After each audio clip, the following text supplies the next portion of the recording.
السلام علیکم ورحمۃ اللہ وبرکاتہ۔ پرانے لوگوں کے آزمودہ بیوٹی ٹپس۔ چنے کی دال کو رات بھر دودھ میں بھگو کر پیسٹ بنا کر چہرے پر لگانے سے چہرہ صاف شفاف اور گورا ہو جاتا ہے۔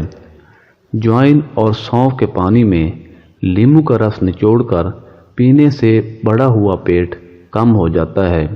پیاز کے رس میں کلونجی کا تیل شامل کر کے بالوں میں لگانے سے بالوں کا گرنا رک جاتا ہے۔ ہفتے میں 2 بار کیسٹر آئل کو انڈے کی زردی میں ملا کر بالوں کی مالش کرنے سے بال لمبے، گھنے اور مضبوط ہو جاتے ہیں۔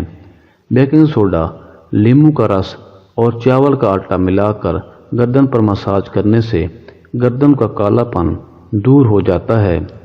دہی میں بادام کا پاؤڈر ملا کر آنکھوں کے گرد لگانے سے سیاہ حلقے ختم ہو جاتے ہیں۔ چاولوں کے پانی کو فریزر میں ٹھنڈا کر لیں، پھر اس میں روئی ڈبو کر دانوں پر لگائیں تو دانے کچھ دن میں ختم ہو جائیں گے۔